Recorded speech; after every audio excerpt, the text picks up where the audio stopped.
लोग कहते हैं सपा का विकास और बसपा का विकास क्या था। मैंने कहा देखो, सड़क पे तो नहीं दिखाई देता।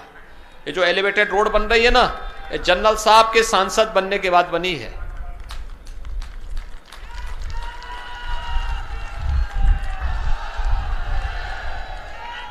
आखिर सपा बसपा की सरकार तो अंधेरा देती थी, बिजली नहीं थी, गरीबों के लिए राशन नहीं था। एक होड़ लगती थी, जो मुख्यमंत्री बनता था, मंत्री बनता था, पहले अपना बंगला बनाता था। गरीब का बंगला नहीं बनता था, गरीब का मकान नहीं बनता था। हमारी सरकार आई, डबल इंजन की सरकार ने 43 लाख गरीबों को एक एक मकान दे दिया। 2 करोड़ 61 लाख गरीबों को एक एक घर में शौचालय दे दिया। 1 करोड़ वृद्धजनों को, विधवा महिलाओं को, दिव्यांगजनों को 12,000 रुपए सालाना पेंशन की सुविधा दे दी। 9 करोड़ गरीबों को 5 लाख रुपए का स्वास्थ्य बीमा का कवर दे दिया और 15 करोड़ लोगों को कोरोना है, डबल इंजन की सरकार है, डबल डोज राशन का भी उपलब्ध करवाने का कार्य भारतीय जनता पार्टी की सरकार करा रही है। ये पैसा पहले कहां जाता था? ये पैसा पहले कहां जाता था? विकास का ये पैसा कहां जाता था? विकास उनका एजेंडे में है ही नहीं। उनका विकास तो विकास का ये पैसा लूट लूट करके और उसको फिर वे जमा करते थे। इत्र वाले मित्र के यहां जब जेसीबी चली थी तो आपने देखा होगा कैसे नोट की गड्डियां और पहाड़ निकल रहे हैं। मां लक्ष्मी भी कोसती होगी इन लोगों को कि कहां मेरा काम लोक कल्याण का था, मुझे आरसीसी की दीवारों में कैद करके रख दिया। लेकिन जब जेसीबी चली तो मां लक्ष्मी भी बहुत प्रफुल्लित होकर के आगे बढ़ी कि अब कल्याण का मार्ग प्रशस्त होगा। भाइयों बहनों, इनकी संवेदना गरीब के लिए नहीं है, किसान के लिए नहीं है, नौजवान के लिए भी नहीं है और बेटियों की सुरक्षा के लिए भी नहीं है। इनकी संवेदना तो पेशेवर माफिया और अपराधियों के प्रति है। आपने देखा होगा कोरोना कालखंड में सपा बसपा कांग्रेस का कोई नेता नहीं आया होगा। आपके लिए जनरल साहब आए होंगे, भाजपा के पदाधिकारी आए होंगे, धर्मेश जी आए होंगे, अनिल जी आए होंगे, इसके अलावा कोई अन्य आपके बीच नहीं आया होगा उस समय। ये सभी नेता होम आइसोलेशन में थे। तो इस समय जब आए तो उनको यही बोलने की आवश्यकता है। आपने जिन्हें पिछली बार विधायक बनाया था वे दल बदल कर रहे थे, भाग रहे थे इस पार से उस पार, उस पार से इस पार। पिछली बार वे यही कर रहे थे और आगे भी उनको यही करना है। वे अभी से फिर से अपना रास्ता बना रहे हैं। लेकिन मैं तो पहले ही बोल चुका हूं, जो दंगा के मंसूबे के साथ इस समय अपना सिर उठाने का प्रयास कर रहे हैं। 5 वर्ष तक ये सभी लोग बिलों में घुसे थे, दुबके हुए थे। जो थोड़े बहुत कभी सब्जी के लिए निकलता था, पुलिस पकड़ती थी, अगले दिन गले में तख्ती लगा करके आता था, कहा साहब बकस दो, बस सब्जी बेच करके अपना परिवार का भरण पोषण कर लेंगे। आप 10 मार्च के बाद देखना फिर इनके गले में फिर वही तख्ती लटकती भी दिखाई देगी। और फिर एक गर्मी जो अभी किराना में और मुजफ्फरनगर में कुछ जगह दिखाई दे रही है ना, ये सब शांत हो जाएगी इसके बाद। क्योंकि गर्मी कैसे शांत होगी, ये तो मैं मई और जून में भी इसको बहुत शिमला बना देता हूं। और इसलिए भाइयों बहनों, आज आपके बीच में मैं अपील करने के लिए आया हूं। ये 12 लेन का हाईवे मेरठ और दिल्ली के बीच जोड़ने का ये हाईवे, ये डबल इंजन की सरकार दे रही है।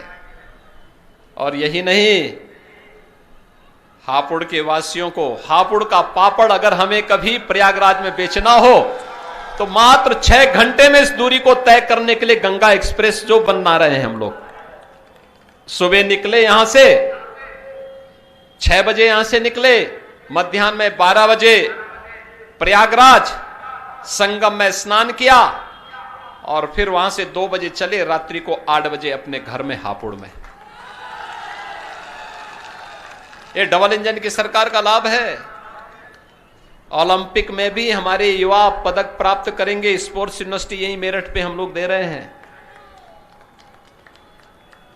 सपा बसपा की सरकार में तमंचे की फैक्ट्री लगती थी और हम लोग डिफेंस कॉरिडोर दे रहे हैं। डिफेंस कॉरिडोर, यहां जो तोप बनेगी और यहां का नौजवान जब उस तोप के ऊपर चढ़ करके पाकिस्तान की सीमा में उसको दहाड़ेगा तो दुश्मन का काम तमाम हो जाएगा।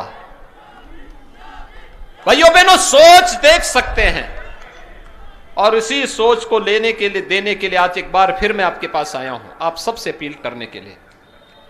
कोरोना में हो सकता है चुनाव आयोग बड़ी रैली करने की अनुमति न दे। अपार उत्साह है। आज मैं प्रातःकाल बुलंदशहर में था, अलग अलग विधानसभा क्षेत्रों में था। क्या उत्साह है, क्या उमंग है। जनता चुनाव लड़ रही है। जब जनता आगे हो और नेता पीछे हो, मान करके चलो लोक कल्याण का मार्ग प्रशस्त हो रहा है। यही लोकतंत्र है। जनता उत्साह के साथ है, एक ही संकल्प है, डबल इंजन की सरकार आनी ही चाहिए। भारतीय जनता पार्टी नेतृत्व की सरकार आनी ही चाहिए। और उसको लेने के लिए ये जो नेता गुमराह कर रहे हैं, जिनकी टोपियां रंगी हुई हैं मुजफ्फरनगर के दंगों के और राम भक्तों पर गोलियों से, उन लोगों को जनता के बीच में आने का तो कोई नैतिक अधिकार होना ही नहीं चाहिए। कोई नैतिक अधिकार नहीं होना चाहिए। लेकिन लोकतंत्र है, वे अपनी बात बोले। लेकिन भाइयों बहनों, गुमराह होने की आवश्यकता नहीं, जनता को बताने की आवश्यकता है। एक ही बात बता देने की आवश्यकता है। जब इनको अवसर मिला था तब बिजली नहीं दी, आज फ्री की बात करते हैं। तब तो दी नहीं, तब दंगा करवाते थे और अंधेरा इसलिए भी करवाते थे जिससे इनके गुंडे दंगा करा करके फिर आग लगा सके। यही तो करवाते थे। मुजफ्फरनगर का दंगा हो, कोसी कला का दंगा हो, मेरठ का उपद्रव हो, बुलंदशहर का उपद्रव हो, और इनको लगता है कि चुनाव में प्रत्याशी बना देंगे तो ये दंगाई सुरक्षित हो जाएंगे। अगर प्रदेश की जनता जनार्दन की सुरक्षा के साथ किसी ने खिलवाड़ किया तो ये वो भी जानता है कि डबल इंजन की सरकार इसको कोई भी स्वीकार नहीं करेगी। और भाइयों बहनों, आज आप सबको यही आश्वस्त करने के लिए मैं आया हूं। कोरोना के प्रोटोकॉल का हम पालन करेंगे। आज उत्तर प्रदेश 26 करोड़ वैक्सीन की डोज देने वाला देश का पहला राज्य होगा जो 26 करोड़ डोज वैक्सीन की दे चुका है। वैक्सीन कोरोना का कवच है। कितने लोगों ने वैक्सीन ली है? ये फ्री वैक्सीन, सबको वैक्सीन है। कोरोना का सबसे बेहतर बचाव। जिन लोगों ने नहीं ली है, अगले 2 दिन के अंदर वह वैक्सीन जरूर ले ले। ये फ्री है, सबके लिए है। वैक्सीन के बारे में जो बोलते थे कि वैक्सीन बीजेपी की वैक्सीन है, ये मोदी वैक्सीन है, उनसे बोलना चाहिए कि उत्तर प्रदेश में 99% से अधिक लोगों ने वैक्सीन ले ली। ये मान के चलिए कि ये बीजेपी वादी हो गए हैं 99% से अधिक लोग। तो यानी उनके जीवन के साथ ये लोग खिलवाड़ कर रहे थे। और किस नैतिकता के साथ आज उनके सामने आते हैं, जनता जनार्दन के पास आते हैं और इसीलिए मेरी आप सबसे अपील है कि भाइयों बहनों, इन्होंने वैक्सीन के मामले में गुमराह करने का प्रयास किया, इन्होंने खाद्यान्न के मामले में गरीबों का अन्न हड़पने का काम किया। इन लोगों के समय में किसान प्रताड़ित था, नौजवान परेशान था, नौजवानों के लिए नौकरी निकलती थी, चाचा भतीजा वसूली के लिए निकल पड़ते थे। लेकिन अब तो नौकरी निकलती है, पूरी पारदर्शी तरीके के साथ यूपी के नौजवानों को नौकरी मिलती है।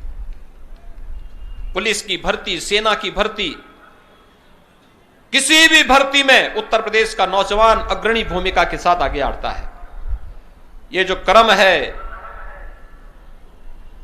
यह निरंतर आगे चल पड़ता रहे, चलता रहे, इस संकल्प के लिए आज हम सब आपके बीच आए हैं। भारतीय जनता पार्टी आप सबको इस अभियान के साथ जोड़ने के लिए आज यहां पर उपस्थित हुई है। मेरी आप सबसे अपील होगी, भारतीय जनता पार्टी ने श्री धर्मेश सिंह तोमर जी को अपना प्रत्याशी बनाया है। वे युवा हैं, जुझारू हैं, आपके व्यापक समर्थन को प्राप्त करने की क्षमता रखते हैं और जनरल साहब के सानिध्य में विकास और सुरक्षा का सामर्थ्य भी रखते हैं। आप सभी लोग धर्मेश तोमर के पक्ष में समर्थन देने के लिए संकल्पित हैं। सभी लोग दोनों हाथ खड़ा करके मुझे बताइए, दोनों हाथ मुट्ठी बंद करके बोलिए, दोनों हाथ ला करके बोलेंगे, भारत माता की, भारत माता की, भारत माता की।